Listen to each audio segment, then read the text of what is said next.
छाता तहसील मुख्यालय पर तहसीलदार छाता मनोज बासु ने की अकामरणीयता और भ्रष्टाचार के विरोध में छाता बार एसोसिएशन द्वारा किए जा रहे आंदोलन और धरने के 14वें दिन मंगलवार को सभी अधिवक्ताओं ने न्यायिक मजिस्ट्रेट न्यायालय के सामने एकत्रित होकर तहसीलदार के खिलाफ जमकर नारेबाजी की और एक जुलूस निकाला।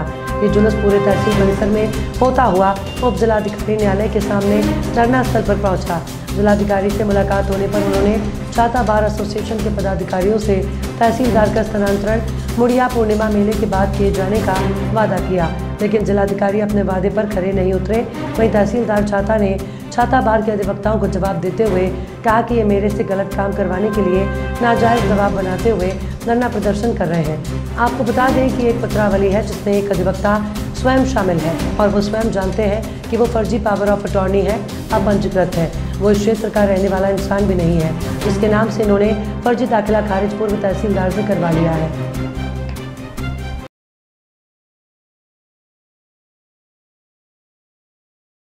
बताएं क्या कहना चाहेंगे आज? ये कहना चाहेंगे तहसीलदार साहब ये कहते हैं बहुत ईमानदार। तहसीलदार साहब एक भी ये फाइल बता दें बैनामे के दाखिल खारिज की कि मैंने बिना पैसे के कोई फाइल की है। हिंदू धर्म के मानने वाले आस औलाद ईमान धर्म गंगा जली उठा करके कह दें कि मैंने इतनी फाइलें बिना पैसे के की हैं। एक बात। दूसरी बात कहते हैं मैं ईमानदार हूँ, मैंने भ्रष्टाचार पर कंट्रोल किया है। ये उन्होंने एक वीडियो जारी किया था कि मैंने भ्रष्टाचार में सुधार किया है, भ्रष्टाचार नहीं होगा। तो मैंने उसका एक जवाब प्रश्न किया था उनसे, उसका उत्तर मांगा था कि आप ये बता दें कि ये जो प्राइवेट कर्मचारी काम कर रहे हैं उनको कौन से फंड से तनख्वाह मिल रही है। आज तक तहसीलदार साहब का कोई जवाब नहीं आया है। ऐसी स्थिति में हम लोगों को धरना देना पड़ रहा है। डीएम साहब से मिले, उन्होंने आश्वासन नहीं बल्कि वायदा किया था, लेकिन कौन सा उनके ऊपर दबाव है कि वो ट्रांसफर नहीं कर रहे हैं। ये शासन जाने प्रशासन जाने। हम आंदोलन में हैं, चाहे 6 महीने हो जाए, चाहे किसी वकील की कुर्बानी देनी पड़े। अगर कुर्बानी देने की जरूरत पड़ेगी तो सबसे पहला शीश मेरा होगा, लेकिन हम झुकेंगे नहीं। इसका ट्रांसफर करा के छोड़ेंगे, या 6 महीने चले। ऐसे तहसीलदार कितने आए और कितने गए। अब तो इसका हमारे पास ऐसे सबूत हैं कि हम इसको टर्मिनेट करा सकते हैं और एफआईआर भी कराएंगे। एफआईआर भी करा देंगे, इसको जेल भी भिजवा देंगे। ये ना समझे कि तहसील स्तर के वकील हैं। हमारे पास इंटरनेशनल जो है संगठन है, इनको बता दीजिए तहसीलदार को, या तो स्वयं छोड़ जाए, नहीं तो और भी व्यवस्थाएं ऐसी इनको जाना पड़ेगा। यहाँ अधिकारी को तत्काल हटा दिया जाता था, परंतु अब तो ऐसे अधिकारी भ्रष्ट अधिकारियों को जमाए रखना और उनको सपोर्ट करना आगे की नीति बन गई। क्या रणनीति रहेगी आगे की रणनीति ये है, धरना प्रदर्शन चल रहा है, आंदोलन चल रहा है, और अब तो वकील उस स्थिति में आ गए कि एफआईआर वकीलों के खिलाफ हो तो हो। हमको जिस हद तक जाना पड़ेगा उस हद तक जाएंगे, और हम इस तहसीलदार को जब तक चैन से नहीं बैठेंगे, जब तक ये तहसीलदार हट नहीं जाता। इसकी सूचना bar council of Uttar Pradesh को भी दे दी गई है। Bar council of Uttar Pradesh ने हमसे कहा है कि आप 4 दिन का धैर्य रखें। 4 दिन में हम जो है मुख्य सचिव साहब से और उच्चाधिकारियों से वार्ता करते हैं। उसके बाद धरना प्रदर्शन पूरे प्रदेश में करने का आह्वान किया जाएगा। ये बार काउंसिल ऑफ सर, ये वकीलों का जो धरना प्रदर्शन चल रहा है पिछले 13 दिनों से, क्या कहना चाहेंगे इस बारे में? क्या मामला है? ये गलत काम करने के लिए नाजायज दबाव बनाते रहते हैं। एक पत्रावली है जिसमें अधिवक्ता स्वयं शामिल है और वो जानते हैं कि ये फर्जी पावर ऑफ अटॉर्नी है, अपंजीकृत है। वो यहाँ का रहने वाला भी बंदा नहीं है जिसके नाम से इन्होंने दाखिल खारिज करा लिया है।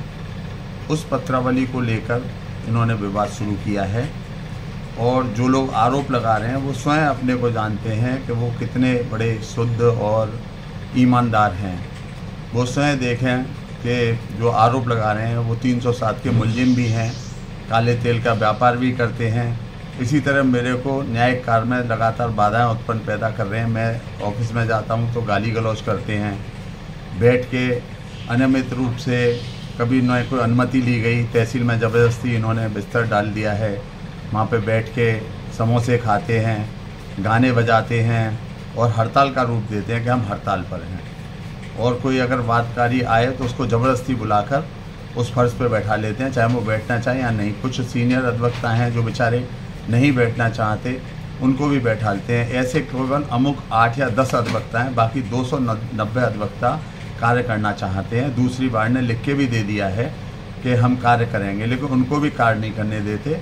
ये 8-10 अधिवक्ताओं ने अपनी मोनोपोली बना ली है कि कोर्ट करोगे तो हमारे हिसाब से आदेश होंगे, जो कि संभव नहीं है। न्यायिक प्रक्रिया के अंतर्गत सभी को न्याय मिलना चाहिए, जिसके लिए हमको पद पर आसीन किया जाता है। लेकिन 8-10 अधिवक्ता ऐसे हैं जिन्होंने अपनी मोनोपोली बना ली है कि लोन की फाइल करोगे, धारा 98 की पहले करा लेते थे बिना अनुमति के, वो SC2 जनरल वो करोगे। मैंने कई साक्ष्य भी दिए हैं कि इनके द्वारा क्या क्या गलत काम कराए गए हैं। ये गलत काम कराने के लिए, दबाव बनाने के लिए हड़ताल की गई और केवल 8 या 10 लोग हैं इसमें शामिल, बाकी 290 अधिवक्ता मेरी तरफ है और बेचारे कोर्ट भी करना चाह रहे हैं। सभी अच्छे अधिवक्ता हैं। इन 10 अधिवक्ताओं की वजह से बार का सम्मान गिर रहा है। सर बार बार ये आती है कि आप कोर्ट नहीं करते, और मैं डेली बैठना चाहता हूँ, पूर्व में भी बैठता था, लेकिन ये दबाव बनाकर 8-10 लोग असंसदीय भाषा का भी प्रयोग करते हैं। माइक पर सभी ने सुना है, पब्लिक ने सुना है। एक अधिकारी को गाली देना ये किस उसके कार्यशैली में आता है? एक अधिवक्ता जो इसमें बता रहे थे कि ऐसे ऐसे बाउंसर भी आपने जो बुलाए। मेरे द्वारा कोई बाउंसर नहीं है, बाउंसर भी इन्होंने बुलाए थे और मेरे को बदनाम करने के लिए। कभी मेरी फर्जी ऑडियो बनाते हैं, कभी बाउंसर का आरोप लगाते हैं, कभी महिलाओं का आरोप लगाते हैं। खुद ही बुलाते हैं और खुद ही मुझ पर आरोप लगाते हैं। वो इसलिए कि मेरे द्वारा कोई गलत काम ना किया जाता है ना किया जाएगा। ये नियम विरुद्ध कार्य कराना चाहते हैं, जो मेरे स्तर से कदापि संभव नहीं है। पूर्व अधिकारी को दबाव में लेकर इनके द्वारा कई अनियमित नियम विरुद्ध कार्य कराए हैं, जिनका मैंने कॉपी भी माननीय मीडिया को दिया है, माननीय अधिकारियों को भी भेजा है और सभी के संज्ञान में कि इनके द्वारा क्या क्या गलत काम कराए गए हैं। ये जानबूझकर झूठे आरोप लगा रहे हैं। इन पर आज तक सिद्ध नहीं हुआ कि मेरे द्वारा ये गलत काम किया गया है। और जो ये कह रहे हैं भ्रष्टाचार की, वो अपने में झांक कर देखें। एक ईमानदार आदमी पर आरोप लगाने से पहले कि आप कितने स्वच्छ हैं, आपके क्या कार्यशैली है, 307 आपके ऊपर दर्ज है, आप काले तेल का भी कार्य कर रहे हैं, आप गाली बक रहे हैं बैठ के यहाँ पब्लिक में मेरे को। ये एक विद्वान अधिवक्ता कर्तव्य नहीं है। विद्वान अधिवक्ता इस तरह नहीं गाली बकते किसी व्यक्ति विशेष के नाम लेकर। ये एक तहसीलदार से नहीं, व्यक्ति विशेष का नाम लेकर गाली बकते हैं। ये अच्छा नहीं है, शोभनीय नहीं है। एक अधिवक्ता, विद्वान अधिवक्ता को शोभा नहीं देता। प्राइवेट कर्मचारी को लेकर ये कुछ प्राइवेट कर्मचारी मेरे टाइम से नहीं है, वो पहले से कार्यरत थे और इन्हीं लोगों ने रखवाए थे, जिसमें कुछ अधिवक्ता के रिश्तेदार हैं, उनको मेरे द्वारा निकाला गया। उसका भी इन लोगों ने एतराज किया गया कि हमारा भतीजा है, हमारा ये है। ये अधिवक्ताओं ने अपने रोग रख रखे हैं, जिनको मैं 2 बार निकाल चुका हूँ।